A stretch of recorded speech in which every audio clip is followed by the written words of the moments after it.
Magandang balita para sa mga San Joseños na napabilang sa top 10 ranks sa examination sa kanilang larangang propesyon. Ang balitang ito ay para sa inyo. Pero bago po natin pakinggan ang paliwanag ni San Jose Municipal Councilor Jezreel Cacayurin, paki-like, follow, share at i-subscribe na rin po ang ating FB page at YouTube channel. At ngayon, narito ang ating panayam sa ating special report. Okay, mayroon pong lumabas na isang ordinance. Ito yung proposed ordinance number 13 series of 2025. Ito yung an ordinance granting cash incentives and recognition to San Joseños who obtain top 10 ranks in national board examinations, bar examinations, and others. Magatapos naman na ito, ang binibigay lagi ng sanggunian ay resolutions, no? Commendations, mga ganyan. Ano po itong ordinansa na ito? Ano po ang nakapaloob dito? At ano ang nagudyok sa inyo para gawin ito? Thank you very much, Sir Mark. Ganun po sa ating mga tagapakinig, no? This is Councilor Jezreel Cacayurin once again of the Sangguniang Bayan of San Jose. So tayo po ay naglatag ng panukalang ordinansa dito po sa Sangguniang Bayan ng Bayan ng San Jose. Patungkol po sa proposed ordinance number 013 na nabanggit kanina.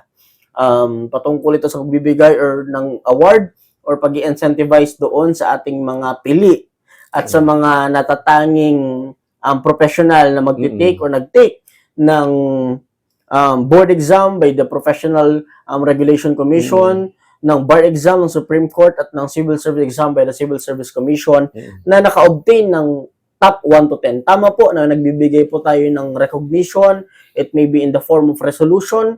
They may be recognized in our regular session or any ceremonies. Pero ang nais po natin dito ay mabigyan natin sila ng sapat na incentives dahil we appreciate kung paano sila nag-effort. We appreciate kung paano nila pinaghirapan kung sila ay makakapasok man po ng top 10. Whether either of the aforementioned examination na kanilang in-examan. So yun po ang nais nating at nag-udyok sa atin is the struggle, unang-una. The struggle of our board takers, our bar takers during the reviews, the sacrifices of their parents, no? Kung sino man nagpapaaral sa kanila at nag-finance sa kanila during the review times. Yun po yung nag-udyok sa atin na nawa.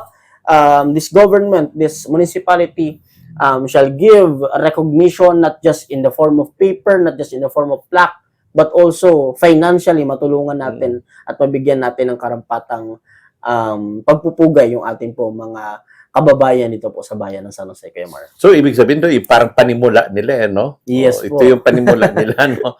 Imagine, biruin mo, nag-aral sila for how many years, nag-take ng exams. Napakahirap. Ito ba under lamang ng PRC? Lahat ng exam under ng PRC, ng Philippine Regulatory Commission. Yes, Kuya Mar. Ang PRC po, it may be in the, kung mag-top 1 to 10 ka ng licensure examination for teachers, licensure examination for agriculturists, for social workers, or any other PRC board course. Ganon din po, Kuya Mar, sa civil service examinations, kung mag-top ka, whether it is in the field of professional or sub-professional, basta po pumasok kayo ng top 10 and in the bar exam, no? So, meron po tayong bibigay na incentive, Kuya Mar. Okay, message po ninyo doon sa mga nag-take ngayon ng review para doon sa examination. Siyempre, pag narinig nila, pagbubutihin ko ng aking pagre-review. So, nasa inyo po ang pagkakataon, Konsyal. Bagaman mahaba-haba pa yung lalakbayin ng ating proposed ordinance, this is the message to my future. Hopefully, makasama ko kayo in the field of in the professional realm, no? Sa ating po mga nagbabalak at mga nagre-review at naghahanda para sa kanilang board exam, ang mensahe po ni Konsehal Cacayurin ay pag-igihin po ninyo ang inyong pag-aaral, pag-igihin ang pagre-review, wag kalimutang alagaan ang sarili habang nagre-review. And of course, ang gobyerno po, ang bayan ng San Jose sa pangunguna ni Mayor Ray Ladaga, ng Vice Mayor Sunny Javier at ng buong Sangguniang Bayan ay kumakalinga at nagbibigay ng insentibo at pagpaparangal sa ating po mga kababayan na kagaya ninyong nagsusumikap. At nawa, makapag-produce tayo ng marami pang top-notchers dito po sa bayan ng San Jose at hindi kayo kalilimutan ng bayan ng San Jose sa pagbibigay ng incentive and of course ng recognition sa mga kababayan po natin. Manatili pong nakasubaybay at tumutok para po sa mahalagang impormasyon at komprehensibong mga balita dito sa ating RMN Network News Nationwide, sa ating FB page at sa ating pong YouTube channel. Ako po ang inyong lingkod sa pagbabalita, Marraro po, at your service.